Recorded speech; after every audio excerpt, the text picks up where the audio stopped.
sponsored by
doing something that maybe couldn't normally be done or nobody has taken an interest at.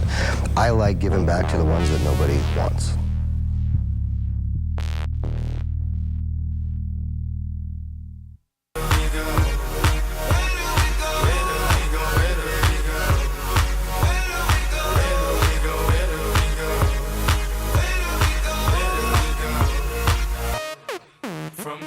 Welcome back to See the Need, Finding the Solution. This is Phil McIlveen, your host. 2012, where do we go from here? Mental illness, Phoenix, Arizona, metropolitan area. We're talking about a couple different parts of what's going on with mental illness. We're talking about health disparities as it relates to mental illness. We're talking about treating the whole person, the mind, the body, and the spirit. And we're also talking about integrated health solutions, things that are happening in our valley from providers and major organizations that provide services here in the Valley.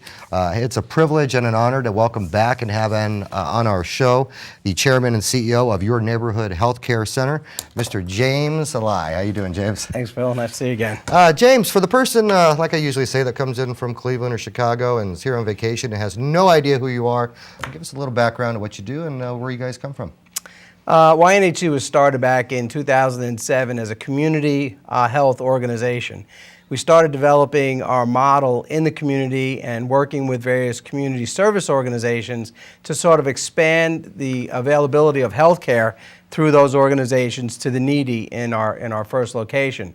When we opened our second location, we found that the same needs were necessary in other parts of the valley. And at the same time, we found that there was a tremendous need for broadening our service spectrum. So we went from sort of a general medical practice, moving more into sort of the pediatric to geriatric realms, then into pain management realms, and then now we've gotten closely associated with the People of Color Network, and we've started an integrated model of healthcare. Again, it's that whole mind, body, and person and spirit philosophy.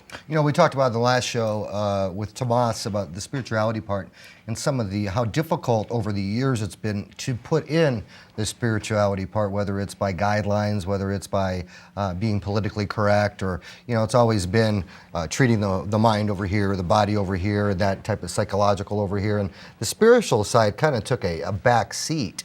And with that new integrated stuff, and I know a little bit about you, how does it feel to be able to start, you guys, your first site was Roosevelt, correct? Correct. So that's down in the middle of where the welfare needs to be.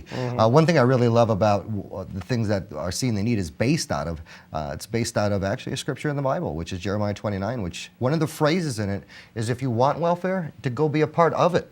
And you guys started out in an area that is full of need. And now have been able to branch out, obviously, with your new site over there in Osborne. But how exciting is it for you when you look back at where you started and now to where what's available and what you have the privilege to be a part of, to be able to mix those things? You know, it's almost surreal how far we've come in 4 years. We started as a small clinic in an underserved neighborhood, and the community and services have really stepped up and assisted us in developing our model. And in terms of the spirituality component, you know, it's free-flowing in our clinic. I mean, it's comfortable with the patients, and it's comfortable with the providers and the staff. And those folks that choose not to want that, it's okay as well. But we don't get a lot of negative feedback as a result. In fact, quite the opposite. We get a lot of positive feedback because it's just not done. Most memorable moment for you when it comes to the spirituality that you can remember in your office that was kind of patient-led? What, if you could put your finger on something that was memorable for you, where a patient kind of led in and took advantage of that, is there anything that comes to mind to you? Yeah, we had a woman. We've had many experiences like that, but probably one of my first, because I was by myself, and probably the most memorable was a woman that came in, had been diagnosed with a certain form of cancer. And it was not a good, it was a very aggressive form. And she said that she needed some spiritual guidance in regards to what to do about it. She talked to her pastor, and there was some advisement there. And so we talked to her about, you know, where to seek out help for clear diagnosis and treatment, but that she was welcome to come in for visits and be prayed over. And it was not more than 4 or 5 months into it that this cancer, which was an aggressive form of cancer, was in remission. So for me, it was sort of a aha moment. I mean, you know, I believed in prayer, but then I saw it. It was just, I was awestruck. Wow. It's actually a very emotional time for me. And for me, being involved with James and also YNHC or Your Neighborhood Healthcare Clinic, when we had a chance to spend some time there and go over the dialogue and go over the practice and putting together the footage and the video of the commercials, one thing that I'm very adamant about from our marketing end is making sure that things are real. And you can see the patients high-fiving, you can see the different stuff going on at the office, but it was a very easy flowing office where it's not so stuffy as what I'm used to, the way I was raised to walk into a doctor's office. And you know, it's kind of like that old theory of the pharmacist being way up here and you're down here. You know, always there was a wall, it seemed like, where a doctor would come in, he would be in a white coat and he'd leave. Where your clinic is very accessible, where people talk and they care and they laugh and they smile, and some of them even cry, you know, at the same time. This is the company, through the last 2012 Stories of Healing and Hope, that also stepped up to the plate and offered free health care to people in Phoenix metropolitan area during the holiday season that either did not have insurance or couldn't afford that health care as well, too. So kudos to you guys being out in the community. Comprehensive care to low-income and underserved populations. Let's talk about that. Comprehensive is, as we said before, we started out as kind of a basic general clinic model, moved more into the fringes of pediatrics and geriatrics. So we were covering the gamut, basically, as we term it in medicine, cradle to grave. So that, you know, when they're born up until they're ready to go to hospice or some other place to pass on, we take care of patients all the way through. Our providers are very comfortable and confident in those, and they're capable in those areas. And as we've progressed, we've had more and more provider types coming to us and asking us, how do we do that? And we do it by research and development and just staying abreast of the new kind of areas in medicine that are constantly changing. So the comprehensive medicine and the medical part is something that we started out wanting to do, and now we're doing it. We moved into pain management because there's a tremendous need in the community for quality pain management. Absolutely. Not just med management, but also understanding the psychological issues associated with chronic pain.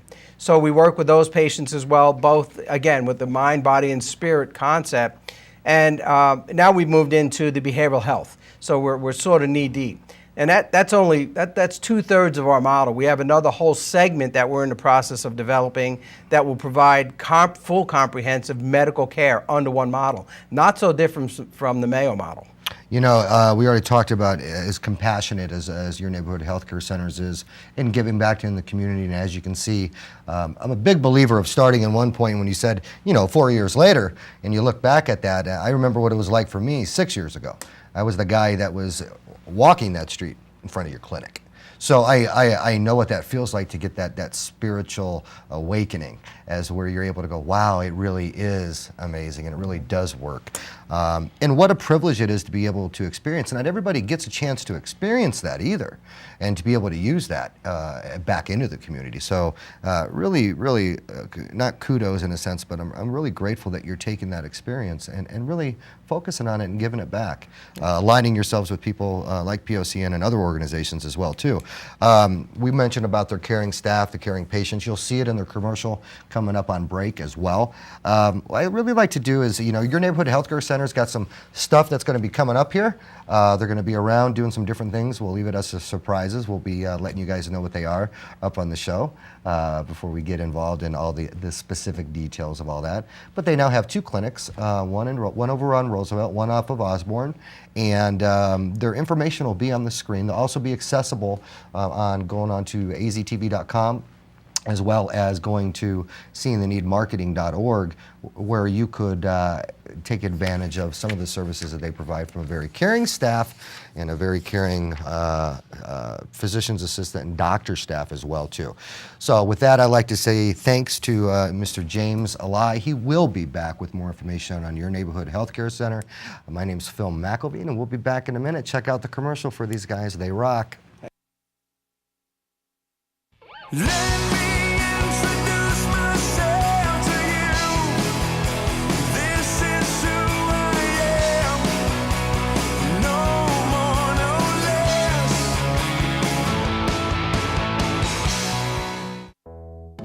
YNHC, one of the Valley's most caring medical practices, founded on the principles of community service through healthcare. Utilizing comprehensive family medicine through community partnerships, education, and collaboration with local businesses. Dedicated to the needs of their patients through integrated healthcare, the way it should be. That's why we're your neighborhood healthcare center. Multiple payment options are available, and for more information, call 602-889-9401. There's no stigma or discrimination against the heart, the liver, the kidney, even the gallbladder. Doesn't even have a job. Yesterday, depression was kept in the dark. And bipolar disorder was your best friend's mother's problem. But the tide is turning. We're stopping the stigma. We're coming out. Our goal is to make the discussion of mental dis-ease cool and trendy. No kidding? Me too. No kidding. Me too. No kidding. Me too. It's time we gave the all-American brain some peace of mind. Living with mental illness is a challenge, but it makes me stronger. Some would say I'm crazy. I would say I'm enlightened. Some would say I have a disability. I would say I have special abilities. Some would say I'm far from ordinary. But I'd say I'm extraordinary. 1 in 4 adults are affected by a mental illness. To learn more, visit oneinfor.info.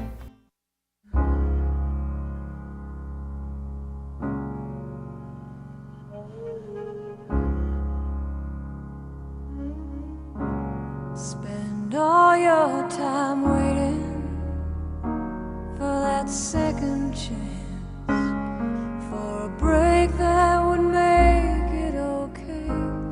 We are 100% committed to preventing suicide. To feel not good enough. We represent 100%. We represent 100%. We represent 100%. We represent 100%.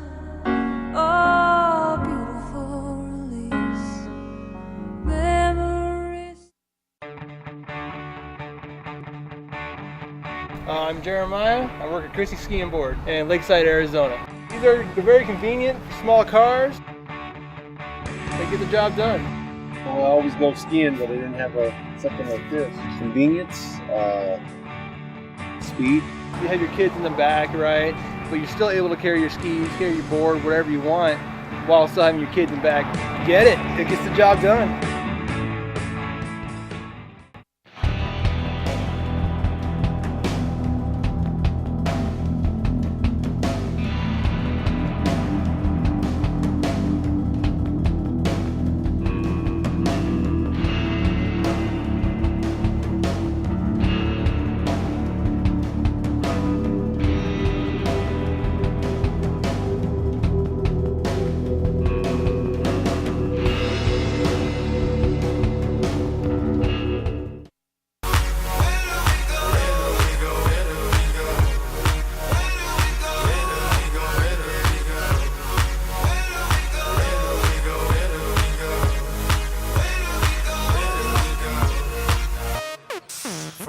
Hi, welcome to Seeing the Need, Finding the Solution. This is Phil McIlveen. Welcome back. Always a pleasure to talk with James. We have a couple special guests today, and I'd like to introduce them. First, I want to introduce Curt. Curt, you're from Shadow Mountain. Is it Shadow Mountain Mechanics Auto? What's the correct? Shadow Mountain Auto Service. Shadow Mountain Auto Service. And I'm going to let you introduce your friend. I guess you've known Ann for a while. Yeah, Annie Heerup. Annie Heerup. Annie, what company, or is the name of your company? America's #1 Automotive Resources. Okay. I met Annie a couple months ago, I think it was. Yes. Okay. And this little lady walks into our office, and I think I was on the first or second meeting, but I was over at the station and was running really late. And she waited, and she waited, and she waited, and she waited, and she waited, and she waited with a smile on her face. And she had the most neatest type of thing that was going on. And I'm going to let Annie, for the person that doesn't know you, give a little quick history about you, and then let us know how you came to the point of the company in which you now run. And then we'll go into Curt a little bit. Well, many, many years ago, my daughter totaled my car, and one way or another, I ended up in the automotive industry. And once I understood everything about the automotive industry, for me, it was about how do I make positive changes on behalf of my clients. And they didn't just need help with acquiring vehicles, they also needed help with the aftermarket. And so we expanded into that. And then when the economy tanked, a lot of the smaller companies were going out of business, not because they weren't great business owners, not because they didn't have a great product or service, just because the average community person didn't know how to get a hold of them. I mean, I ask people all the time, if your car was to break down in front of a mechanic shop, would you go in and ask for help, or would you call a tow truck company to take it somewhere else? That person may be the best mechanic in the whole state. We would never know.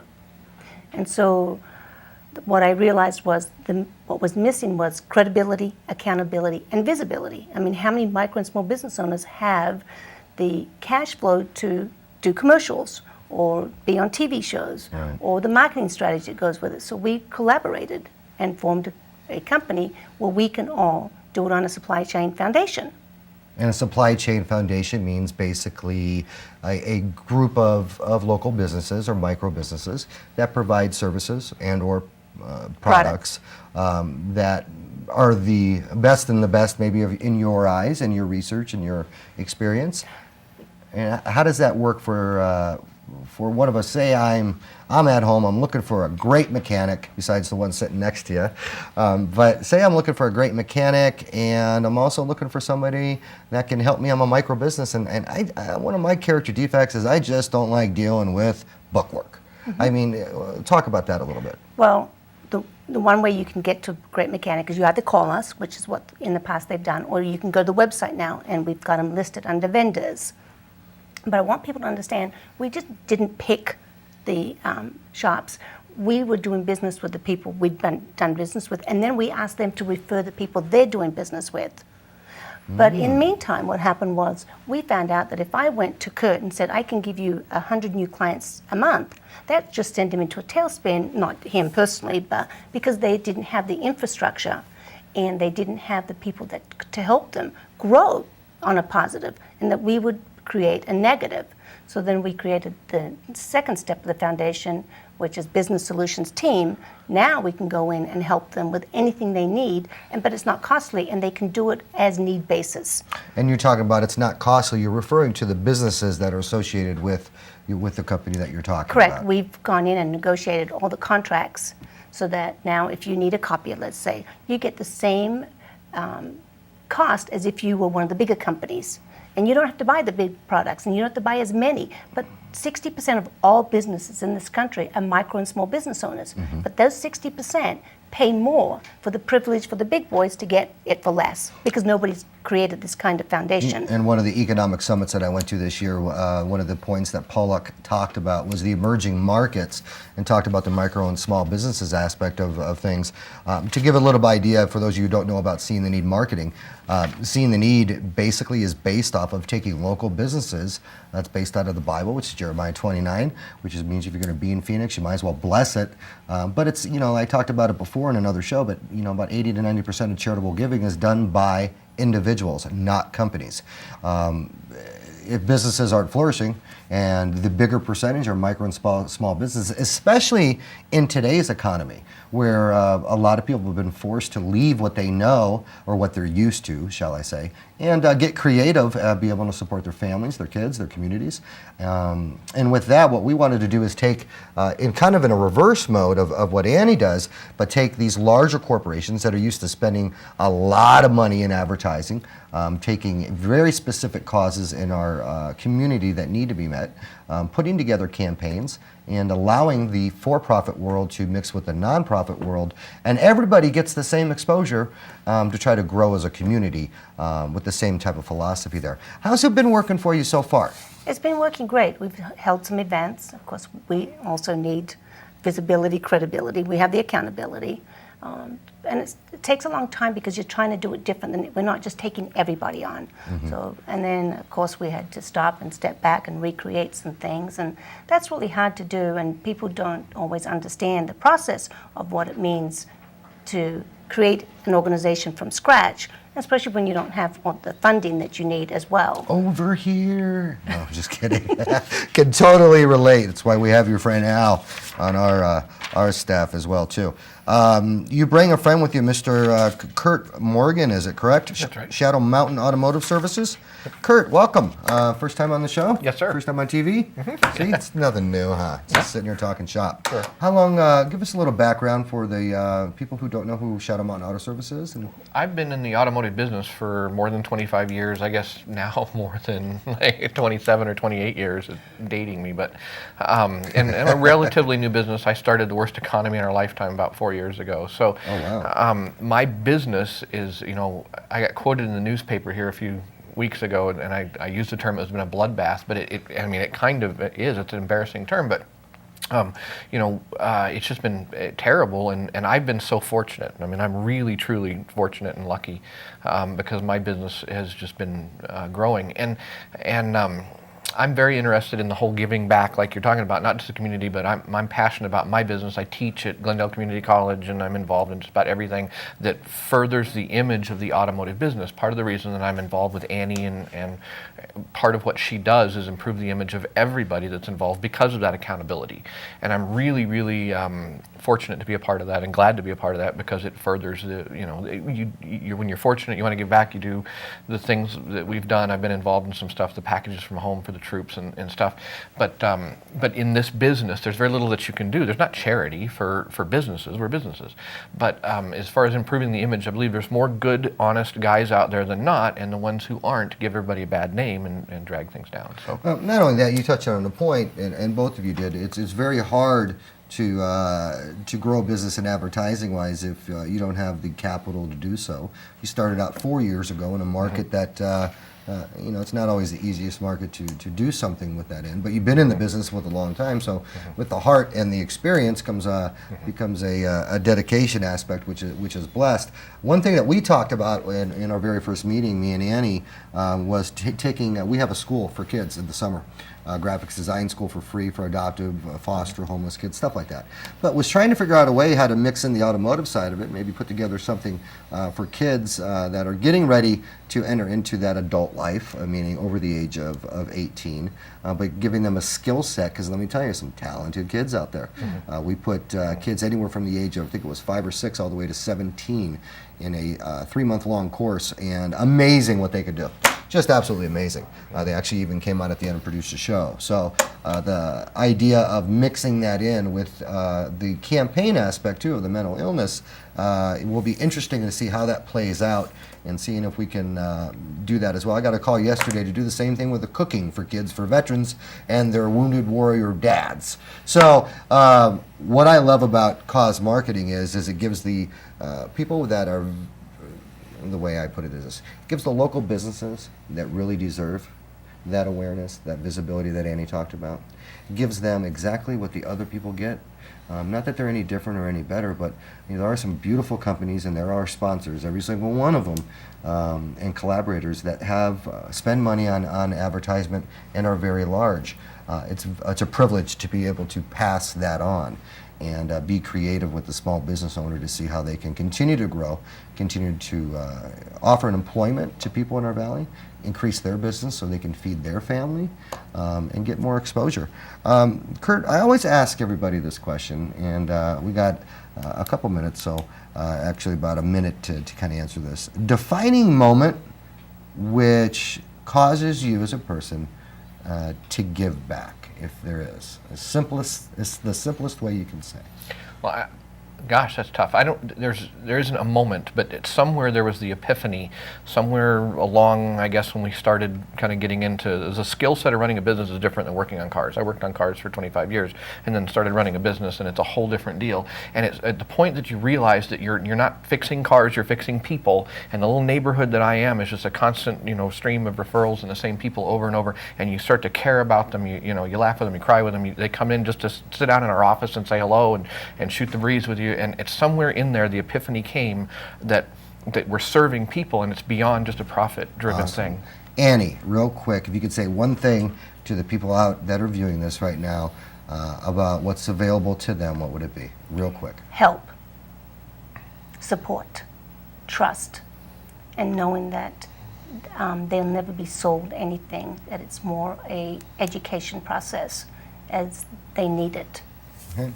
Annie's website's free. There's a lot of information on there. Go ahead and look on the screen. You can go to also shadowmountainauto.com as well. 602-482-1700. Information will be up on the screen as well. I want to thank you both, Curt, and thank you, Annie, as well. Annie will be back here probably with some more great information on different services for local businesses. They saw the need. They found a solution. We're going after mental illness and trying to change some things. See you next Sunday.